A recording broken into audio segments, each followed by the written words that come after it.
पंजाब का राजनीतिक माहौल पूरी तरह से गर्मा गया है और ऐसे में अरविंद केजरीवाल पंजाब आए हैं। कहने को तो वे विपश्यना साधना करने आए हैं, लेकिन जो हालात हैं कहीं वे बीच में ही सियासी साधना न करने बैठ जाएं। अरविंद केजरीवाल पहले भी ऐसा करते रहे हैं।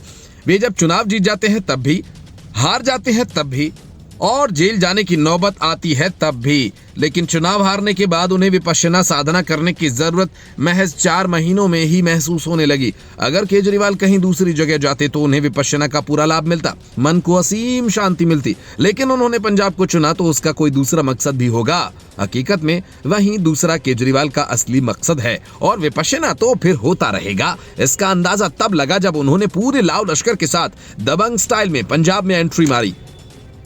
पंजाब में भी अभी कोहराम मचा हुआ है। आंदोलन को लेकर पंजाब के किसान अपने स्टैंड पर बने हुए हैं। मुख्यमंत्री भगवंत मान भी अपनी जिद पर कायम है। भगवंत मान ने आंदोलन कर रहे किसान संगठनों को सख्त लहजे में चेतावनी दी है। भगवंत मान का कहना है कि पंजाब को धरने वाले राज्य में बदल दिया गया है और भारी नुकसान पहुंचा है। किसान मोर्चा ने 1 हफ्ते के धरने का ऐलान किया। कई किसान नेताओं को हिरासत में लिया गया और कुछ किसान नेता भूमिगत भी हैं। चंडीगढ़ की तरफ बढ़ते किसानों को पुलिस रास्ते में ही रोक रही है तो वे वहीं धरने पर बैठ जा रहे हैं। और इस बीच पंजाब हरियाणा के खनौरी बॉर्डर पर किसान नेता जगजीत सिंह डल्लेवाल के आमरण अनशन को भी 5 मार्च को 100 दिन पूरा हो रहे हैं। लुधियाना वेस्ट सीट पर उपचुनाव का पूरा माहौल बन चुका है। कांग्रेस और बीजेपी के साथ अकाली दल भी उम्मीदवार उतारने की चर्चा चल रही है।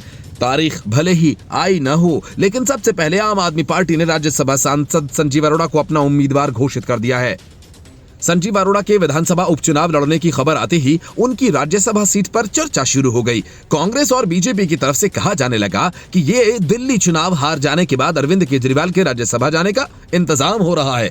आम आदमी पार्टी के प्रवक्ता प्रियंका कक्कड़ के बाद अब सोमनाथ भारती भी अरविंद केजरीवाल के राज्यसभा जाने के दावों को खारिज कर रहे हैं। सोमनाथ भारती कहते हैं कि अरविंद केजरीवाल राज्यसभा नहीं जाएंगे क्योंकि उन पर देश में पार्टी के विस्तार की बड़ी जिम्मेदारी है और वे इस पर काम कर रहे हैं। सोमनाथ भारती का बयान तो अरविंद केजरीवाल की पंजाब यात्रा पर भी तस्वीर काफी हद तक साफ कर रहा है। इसलिए केजरीवाल की विपश्यना साधना को गैर राजनीतिक समझ पाना मुश्किल हो रहा है। दिल्ली चुनाव में आम आदमी पार्टी की हार के बाद पंजाब कांग्रेस के नेता प्रताप सिंह बाजवा ने दावा किया था कि आम आदमी पार्टी के 30 विधायक उनके संपर्क में हैं, जिसके बाद अरविंद केजरीवाल ने पंजाब से सारे मंत्रियों और विधायकों को मीटिंग के लिए दिल्ली बुला लिया था। अरविंद केजरीवाल के साथ मीटिंग के बाद भगवंत मान बड़े आत्मविश्वास के साथ मीडिया के सामने आए थे, क्योंकि ठीक पहले ऐसी भी आशंका जताई जा रही थी कि उनको मुख्यमंत्री पद से हटाया भी जा सकता है। और अब ऐसे में सवाल यह है कि जब केजरीवाल को राज्यसभा जाना नहीं, भगवंत मान को पद से हटाना नहीं, तो फिर वे पंजाब में क्या कर रहे हैं? उन्हें तो पार्टी के विस्तार के लिए किसी दूसरे राज्य में होना चाहिए था।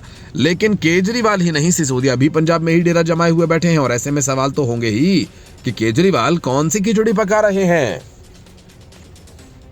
Report news of India.